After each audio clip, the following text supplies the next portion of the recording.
Hello बच्चों, तो कैसे हैं आप सब। I hope you are all good. और आज का ये हमारा लेक्चर है बहुत बढ़िया, बहुत समझदार और बढ़िया तरीके से पढ़ेंगे इसको। लेक्चर नंबर है हमारा 6 और हम पढ़ेंगे आज गेमेटोजेनेसिस इन फीमेल।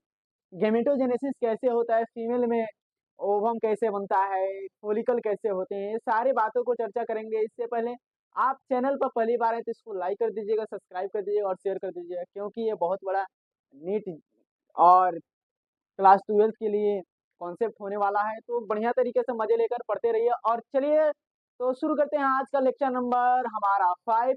और आई एम पंकज कश्यप और आपका ये सुंदर सा चैनल CW में स्वागत है। चलिए शुरू करते हैं। चलिए गेमेटोजेनेसिस इन फीमेल, क्या शुरू करते हैं भाई।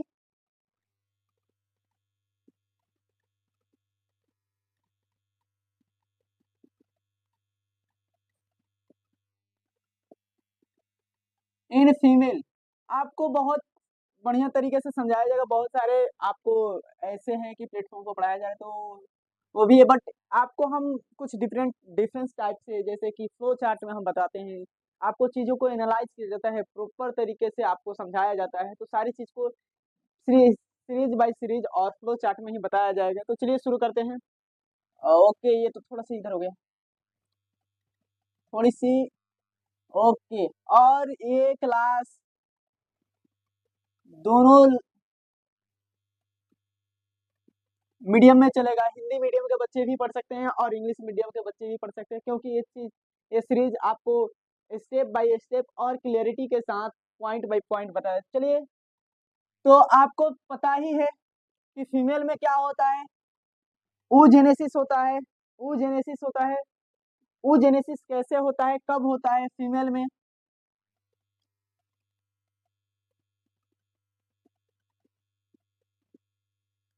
अंड जनन की प्रक्रिया,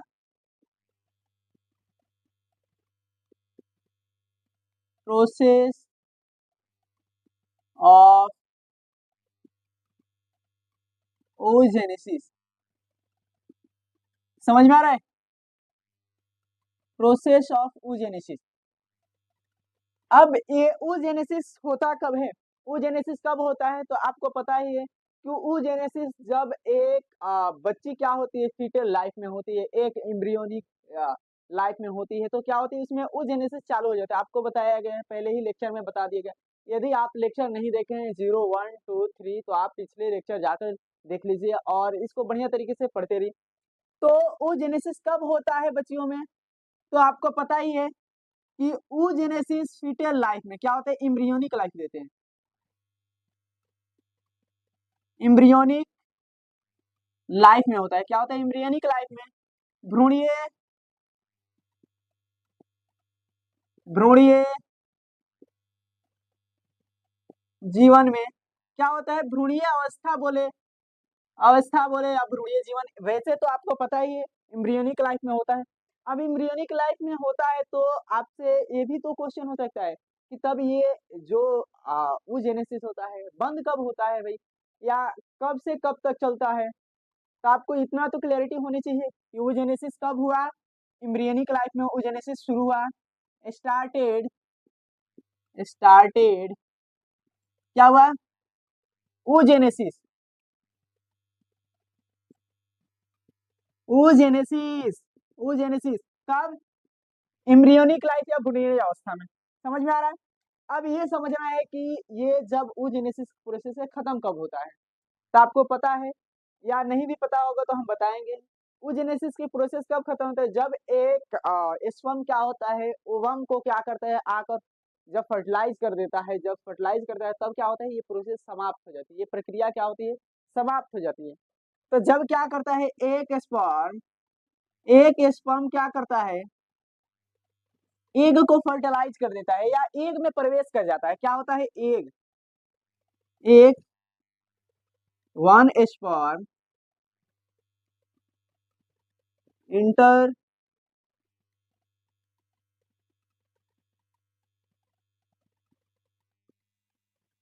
एग, एग में क्या करता है, इंटर में क्या करता है, प्रवेश करता है ये जाता है तब ये क्या होती है, प्रोसेस, ये प्रक्रिया क्या होती है, ये प्रक्रिया समाप्त हो जाती है।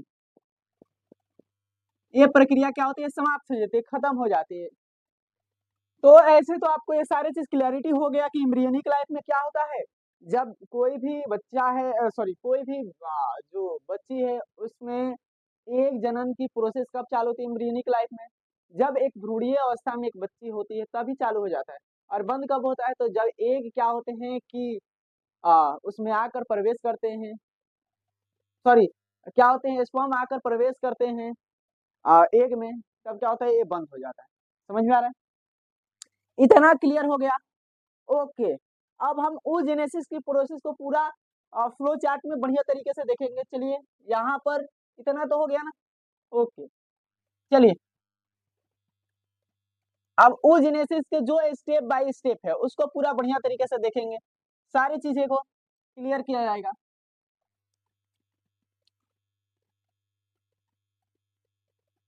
सबसे पहले इसको हम ये कर देते हैं कि हाईलाइट कि हाँ ये oogenesis। ओके हो गया। अब oogenesis की प्रोसेस में पूरे प्रक्रिया में क्या होता है कि जब हमारा जो अंड है, जो हमारा एग है, आ, एग है वो बनता कब है और किससे बनता है, तो आपको पता है कि फीमेल जर्म सेल से क्या होता है, फीमेल जर्म सेल से क्या होता है, इस एग का निर्माण होता है। एग का क्या होता है, निर्माण होता है। समझ में आ रहा है, एग का क्या होता है, निर्माण होता है, अंड का निर्माण होता है। अब एग का जब निर्माण होता है, यहाँ पर लिख देते हैं मादा जनन कोशिका, मादा जनन, मादा जनन कोशिका, मादा जनन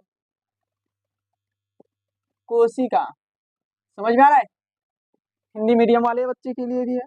मादा जनन कोशिका से होता है, तो यहाँ पर फ्लो चार्ट में इधर में हम देख लेते हैं बढ़िया तरीके से। मादा जनन कोशिका क्या होता है कि जो ये मादा जनन कोशिका है, यहाँ पर लिख दिया जाए ओके,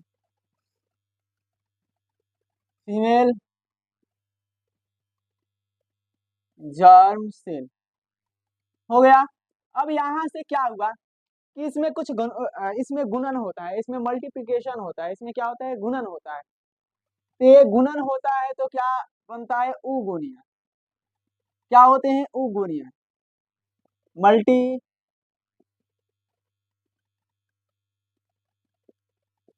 मल्टीप्लिकेशन, मल्टीप्लिकेशन होता है, गुणन होता है। क्या होता है, गुणन होता है। अब गुणन होने के बाद कैसे गुणन होता है, लाखों की संख्या में, मिलियन की संख्या में क्या होते हैं, इसमें उगोनिया बनते थे। यहाँ पर ये बनता है क्या, तो उगोनिया बनता है।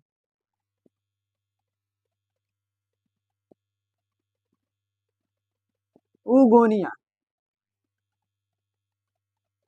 समझ में आ रहा है। अब उगोनिया बनता है। उगोनिया में क्या होता है कि वृद्धि होती है, क्या होता है, ग्रोथ होता है। उगोनिया में क्या होता है, ग्रोथ होता है, वृद्धि होता है। अब ये वृद्धि होने के बाद क्या बनता है, तो प्राइमरी, प्राइमरी ऊसाइट बनता है। क्या होता है, ऊसाइट, प्राइमरी ऊसाइट बनता है। समझ में आ रहा है, ये प्राइमरी ऊसाइट में क्या होता है कि ये प्राइमरी ऊसाइट कब तक और कैसे रहता है, तो ये प्राइमरी ऊसाइट भ्रूणीय अवस्था में, कहाँ पे, फीटल लाइफ है, फीटल लाइफ में ये सारे प्रोसेस, जितना भी ओगोनिया बनना था, जितना भी प्राइमरी oocyte बनना था, क्या हुआ, फीटल लाइफ में बन जाता है। भ्रूणीय अवस्था में क्या होता है, भ्रूणीय, भ्रूणीय अवस्था, ये भ्रूणीय अवस्था में बन जाता है। उसके बाद जन्म के बाद कोई नए उगोनिया नहीं बनता। लिखा है कि जन्म के बाद क्या होता है, कोई नए उगोनिया नहीं बनता। जितने बनना है वो क्या होता है, उगोनिया फीटल लाइफ में, भ्रूणीय अवस्था में, जन्म से पहले क्या होता है, बन जाता है। उसके बाद जन्म के बाद कोई नए उगोनिया नहीं बनता। तो यहाँ पर आपको पता है A2N होता है, इसमें क्या होता है, माइटोसिस, माइटोसिस डिवीजन होता है। इसमें भी क्या होता है, माइटोसिस डिवीजन होता है। यहाँ से ये लिख दे 2n मतलब ये डिप्लॉइड होते हैं। समझ में आ रहा है। अब क्या हमारा ये मेन ये है कि प्राइमरी oocyte होता है। ये प्राइमरी oocyte में क्या होता है कि प्यूबर्टी के जो प्यूबर्टी होता है, क्या होता है, प्यूबर्टी, जो प्यूबर्टी होता है, प्यूबर्टी के समय, प्यूबर्टी के समय या कहे तो यहाँ से जो प्राइमरी oocyte है वो क्या होता है, भ्रूणीय अवस्था में अरेस्ट रहता है। यहाँ पर लिखा है कि अरेस्ट, अरेस्ट रहता है या रुकी हुई रहती है। समझ में आ रहा है। अब इस जो उस साइट है ना, इस उस साइट के बाहर क्या होता है कि जो कुछ फोलिकल का निर्माण होता है, कुछ में इसमें कुछ बदलाव होता है, कुछ फोलिकल होते आते हैं, बदलाव इसमें करते हैं। तब क्या होता है भ्रूणीय अवस्था में, इसको अभी देखेंगे। अब प्राइमरी उस साइट में क्या होता है कि अभी फोलिकल वाला बताएंगे उधर में फोलिकुलेशन में कि फर्स्ट क्या होता है, first meiosis, first meiosis division होता है, फर्स्ट मियोसिस डिवीजन, पहला अर्धसूत्री विभाजन होता है। जब पहला अर्धसूत्री विभाजन होता है तो क्या बनता है कि यहाँ पर आपको सेकेंडरी oocyte, सेकेंडरी oocyte और एक क्या बनता है, पोलर बॉडी, क्या बनता है, पोलर बॉडी, पोलर बॉडी बनता है और सेकेंडरी oocyte बनता है। पहले ध्यान से एक बार और, यहाँ पर फीमेल जर्म सेल में क्या होता है, मल्टीप्लिकेशन होता है, मल्टीप्लिकेशन या गुणन होता है। गुणन होने के बाद ये क्या बनता है, तो उगोनिया, जो उगोनिया होता है उसमें विकसित हो जाता है। उगोनियम भी लिखा रहता है तो उसे कोई मतलब नहीं। अब इस उगोनिया में क्या होता है कि माइटोसिस डिवीजन होता है, ग्रोथ करते हैं तो क्या बनते हैं, ये प्राइमरी oocyte में क्या होता है, बन जाता है। ये सारे काम, ये सारे, ये भ्रूणीय अवस्था में होंगे, ये फीटल लाइफ में होंगे। जन्म के बाद कोई नई ओगोनिया नहीं बनता। जितना भी ओगोनिया बनना होता है वो सब क्या होता है कि एक भ्रूणीय अवस्था में क्या होते हैं, बन जाते हैं। जन्म के बाद कोई नई ओगनिया नहीं बनता। जितने भी बनना है एक, वो सारा क्या होता है, भ्रूणीय अवस्था में बन जाता है। समझ में आ रहा है इतना, ये हो गया क्लियर। और इसमें क्या होता है, प्राइमरी oocyte में क्या होता है, तो फर्स्ट मियोसिस डिवीजन होता है जिससे सेकेंड oocyte और पोलर बॉडी बनता है, पोलर बॉडी बनता है। अब यहाँ पर क्या होता है कि इसमें भी क्या होता है कि सेकेंडरी oocyte में फिर क्या होता है कि विभाजन होता है। फिर क्या होता है, इसमें विभाजन होता है, इसमें सेकेंड मियोसिस होता है। क्या होता है, सेकेंड मियोसिस डिवीजन होता है, सेकेंड मियोसिस डिवीजन होता है। अब सेकेंड मियोसिस डिवीजन होने के बाद क्या बनता है, एक oocyte और पोलर, पोलर बॉडी बनता है। क्या बनता है, सेकेंड पोलर बॉडी बनता है। समझ में आ रहा है, सेकेंड पोलर बॉडी बनता। अब यहाँ पर क्या हुआ कि ये कब होता है, सेकेंड oocyte, यहाँ पर लिख देते हैं कि अंडो उत्सर्ग, ओव्यूलेशन, ओव्यूलेशन से पूर्व, ओव्यूलेशन से क्या होता है, पूर्व, ओव्यूलेशन से पूर्व क्या होता है कि जो एग है, एग के बारे तो आपको पहले ही बताया गया कि ये प्राइमरी oocyte जो है फीटल लाइफ में यहाँ तक ये बन गया और ये रुकी रहती है, अरेस्ट रहती है। बट इसमें क्या होता है, कुछ बदलाव होते हैं कुछ फोलिकल के। अभी कब तक होता है, तो प्यूबर्टी के टाइम तक होता है। क्या होता है, जब एक मिच्योरेशन हो जाता है, जब एक बच्ची मिच्योर हो जाती है, ओव्यूलेशन से पूर्व क्या होता है, जब शुक्राणु क्या होते हैं, जब शुक्राणु यहाँ पर आपको प्राइमरी oocyte में क्या होते हैं, प्रवेश करते हैं। ओव्यूलेशन से पूर्व जब प्रवेश करते हैं तब क्या होता है, सेकेंडरी क्या बनता है, तो oocyte होता है और पोलर बॉडी बनता है। आपको यहाँ पर दिखाई दे रहा है, सारे चीज क्लियर हो रही है। ओके, तब यहाँ पर बनता, अब एक चीज है कि आप यहाँ पर दो जगह पर पोलर बॉडी लिखवाएं, तो भाई पोलर बॉडी का कोई काम नहीं होता। पोलर बॉडी क्या होता है कि जो गुणसूत्र होते हैं, जो क्रोमोसोम होते हैं, उसके क्या करते हैं, बस केवल डिवीजन करते हैं, उसके बाद कोई इसका रोल नहीं है। समझ में आ रहा है? अब यहाँ पर क्या हुआ, प्यूबर्टी के टाइम पे मेच्योर हो गया कोई, मेच्योरेशन के बाद ये ये सेकेंडरी oocyte में क्या होता है, मियोसिस डिवीजन होता है, सेकेंड मियोसिस डिवीजन। अब ये क्या होते हैं कि जो एग होता है, क्या होता है, ओवम होता है। वो क्या होता है कि फोलिकल से फटकर ग्राफ्टियन फोलिकल से फटकर और क्या होते हैं, फेलोपियन ट्यूब में क्या होते हैं, प्रवेश करते हैं। ये सब होता कब है, तो ये जब एग में क्या होता है, स्पर्म प्रवेश कर जाता है तब होता है। ये सारी चीज आपको दिखाया जाएगा, बताया जाएगा। तो इतना आई होप कि समझ में आया होगा, सारी चीज क्लियर हुई होगी। समझ में आ गया, इसको मिटा दिया जाए। ओके ओके, चलिए अब यहाँ पर आपको थोड़ी सी और बताया जाए, जैसे कि फोलिकल क्या होते हैं, कैसे होते हैं, तो आपको एक थोड़ी सी क्लैरिटी दे दी जाती है। कैसे, आपको एनसीईआरटी में भी दिया है फोलिकनेशन, आपको उसको देखना है। इसको मिटा दे।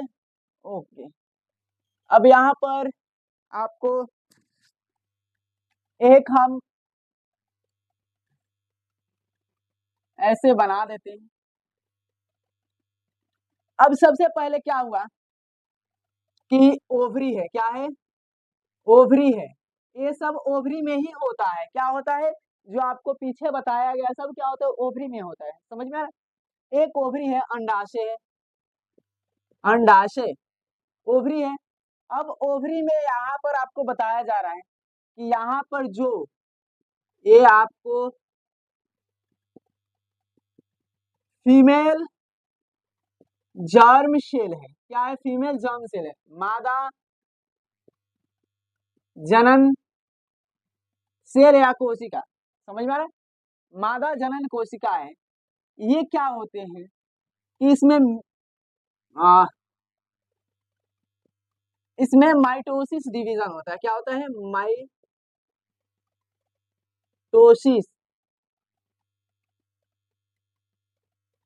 माइटोसिस क्या होता है, डिवीजन होता है। अब माइटोसिस डिवीजन होने के बाद क्या होता है, इसमें लाखों की संख्या में क्या होते हैं, मिलियन संख्या में नए नए क्या बनते हैं, यहाँ पर ऊगोनिया बनते हैं। क्या बनते हैं भाई, ऊगोनिया बनते हैं। समझ में आ रहा है, ऊगोनिया, ऊगोनिया बनता है। समझ में आ रहा है? अब ये ऊगोनिया आपको यहीं पे क्लियर हो जाएगा, क्लैरिटी आ जाएगी। अब ये तो पता है आपको, ये सारे चीज हो कब रहा है, ये सारे चीज कब हो रहा है, ते इम्ब्रियोनिक, इम्ब्रियोनिक स्टेज में। ये सब क्या हो रहा है, इम्ब्रियोनिक स्टेज में। अब इस ऊगोनिया में क्या होगा, आपको ये भी पता है कि ऊगोनिया में क्या होगा, फिर से यहाँ पर लिख देते हैं, गुणन, गुणन मतलब मल्टीप्लिकेशन, मल्टीप्लिकेशन, मल्टीप्लिकेशन होगा, गुणन होगा। अब फिर यहाँ पर क्या होगा, इसमें वृद्धि होगा, इसमें क्या होगा, ग्रोथ होगा, इसमें क्या होगा, ग्रोथ,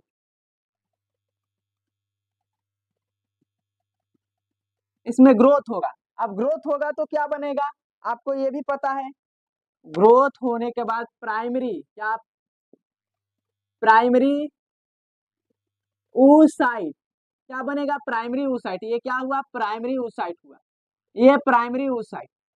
अब प्राइमरी oocyte क्या होगा कि मियोसिस डिवीजन के, क्या प्रोफेज के, मियोस प्रोफेज अवस्था के, किसके यहाँ पर लिख दिया जाता है कि प्रोफेज,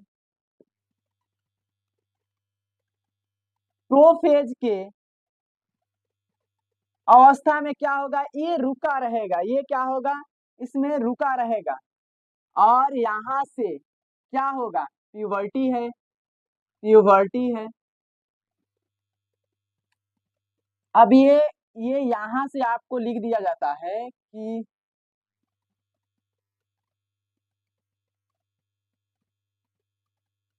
यहाँ पर लिख दिया जाता है प्यूबर्टी, ये प्यूबर्टी,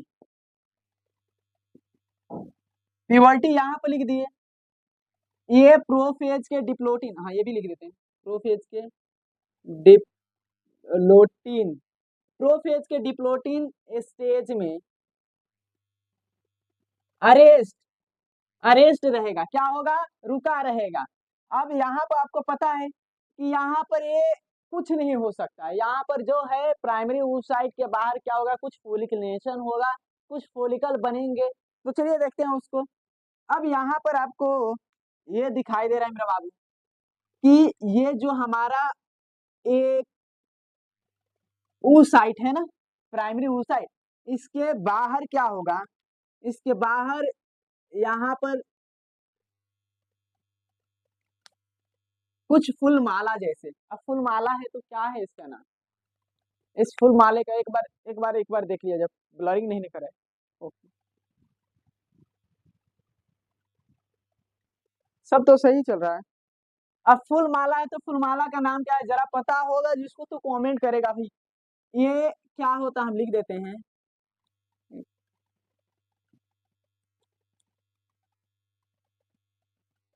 ग्रेन्यूलोसा,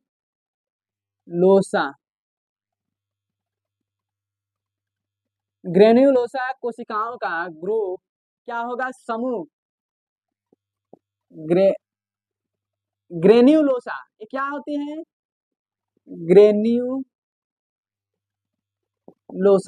हो गया।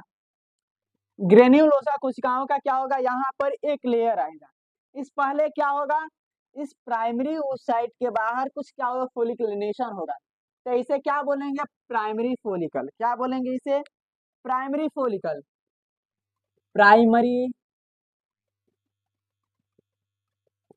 फोलिकल,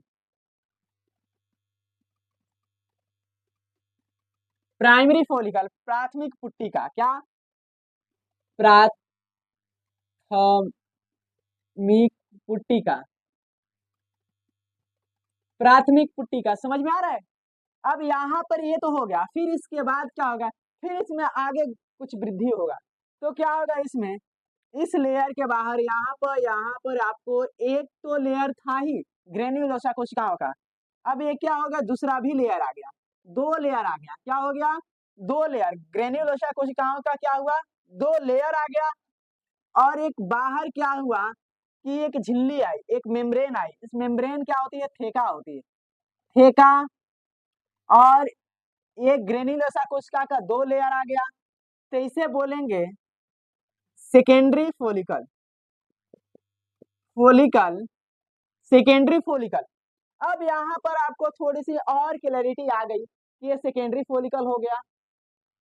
अब इसमें फिर क्या होगा, फिर बदलाव होगा, फिर क्या होगा, फिर कुछ वृद्धि, कुछ ग्रोथ होगा, फिर क्या होगा, फोलिनेशन होगा कुछ। अब यहाँ पर आपको ये हमारा प्राइमरी oocyte तो रहेगा ही रहेगा।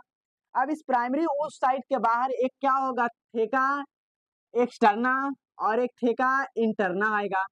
ये हमारे जो ग्रेन्युलोसा कोशिकाओं का समूह है रहेगा ही रहेगा, ग्रेन्युलोसा कोशिकाओं का क्या रहेगा, समूह रहेगा ही रहेगा। अब ये क्या हो गया,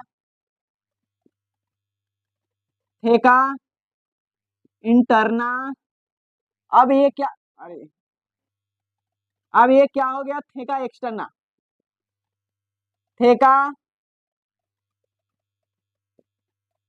एक्सटर्ना में विभेदित हो जाता है, ये क्या होता है, अब इसे बोलते हैं टर्सरी फोलिकल, क्या बोलते हैं,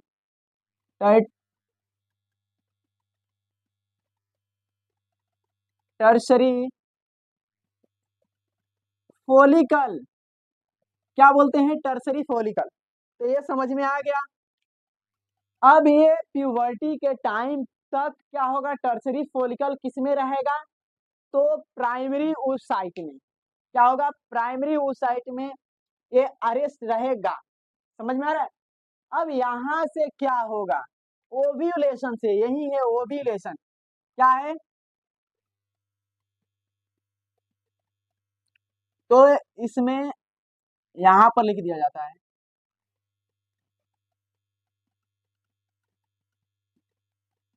ये हमारा हो गया उस साइट। अब उस साइट में क्या होता है, कुछ कुछ और बदलाव होता है। जैसे ओव्यू ओव्यूलेशन से अंडोत्सर्ग से पूर्व, अंडोत्सर्ग से पूर्व क्या होगा, तो ये फर्स्ट मियोसिस डिवीजन होगा। क्या होगा, प्राथमिक मियोसिस डिवीजन होगा, प्राइमरी मियोसिस डिवीजन। अब ये जो आपको फूल माला है, ये ग्रेन्युलोसा कोशिकाओं का समूह है। अब इसमें एक चीज देखिए, यहाँ पर टर्सरी फोलिकल में एक चीज और है कि यहाँ पर एक द्रव युक्त गुहा क्या होती है, विकसित होती है। द्रव युक्त क्या होती है, गुहा, जिसका नाम क्या है, एंट्रम। एंट्रम क्या होती है, एंट्रम होती है। एक द्रव युक्त गुहा क्या होती है भाई, एंट्रम होती है। समझ में आ रहा है, ओके। और फिर यहाँ पर द्रव युक्त गुहा क्या होता है, एक विकसित था ही। अब पूछेगा द्रव युक्त गुहा एंट्रम क्या होती है, तो ये टर्सरी फोलिकल के समय क्या होती है, टर्सरी फोलिकल में क्या होती है, इसकी निर्माण होती है। समझ में आ रहा है। और यहाँ पर ये टर्सरी फोलिकल क्या होता है, तो ये टर्सरी फोलिकल ठेका एक्सटर्ना और इंटरना में क्या होता है, विभेदित होता है, ग्रेन्युलोसा कोशिकाओं का समूह होता ही होता है। अब इसमें मियोसिस फर्स्ट हुआ, जब मियोसिस फर्स्ट हुआ तो ये आपको, अब जो फोलिकल है इसे क्या बोलते हैं, ग्राफ्टियन ग्राफ्टियन फोलिकल। क्या बोलते हैं, ग्राफ्टियन फोलिकल। क्या होता है भी, तो ग्राफ्टियन फोलिकल। अब ये ग्राफ्टियन फोलिकल क्या होता है, तो ये आपको, ये ग्राफ्टियन फोलिकल कैसे बना, तो मियोसिस डिवीजन हुआ। जब मियोसिस डिवीजन हुआ, कब मियोसिस डिवीजन, तो ओव्यूलेशन से पहले, अंडोत्सर्ग से क्या हुआ, पहले हुआ मियोसिस डिवीजन। अब ये बना ग्राफ्टियन फोलिकल, पुट्टिका बना। अब यहाँ से क्या हुआ कि जब क्या होगा कि ये ग्राफ्टियन फोलिकल क्या होगी, फटेगी। जब ग्राफ्टियन फोलिकल फटेगी, कब फटेगी, अब इसमें क्या होगा तो ओव्यूलेशन क्या होगा, ओव्यूलेशन, अंडोत्सर्ग। अंडोत्सर्ग कब होगा, जैसे कि आपको एग है, मान लीजिए एग है। अब एग में ये सारा चीज, सारा प्रोसेस एग तक हुआ। और जब पूरा क्या हुआ, ग्राफ्टियन फोलिकल हो जाता है ना, तब क्या होता है, ग्राफ्टियन फोलिकल क्या होते हैं, फटते हैं। जब ग्राफ्टियन फोलिकल फटते हैं, और ये हमारा उस साइड क्या होता है, प्राइमरी उस साइड, जो क्या होता है कि फैलोपियन नलिका में, फैलोपियन ट्यूब में क्या होते हैं, प्रवेश करते हैं, इंटर करते हैं। तो फैलोपियन ट्यूब में क्या होते हैं, इंटर करके और वेट करते हैं। जब एग इनको फर्टिलाइज कर देता है, जब क्या होता है, एग फर्टिलाइज कर देता है, तब ये क्या होते हैं, तो ये आपको सेकेंडरी, लिखे नहीं है, ओके लिख दिया जाता है, प्राइमरी oocyte, प्राइमरी, अरे रे sorry, secondary, secondary oocyte, secondary oocyte में क्या होते हैं, बन जाते हैं। अब सेकेंडरी oocyte में आपको पता ही है कि एक पोलर बॉडी बना था। सेकेंडरी oocyte में क्या हुआ था, आपको ये पता है कि एक पोलर बॉडी बना था, और एक क्या बना था, हमारा एग बना था। समझ में आया, कब हुआ था, जब उसमें शुक्राणु प्रवेश किया, क्या हुआ, ओव्यूलेशन।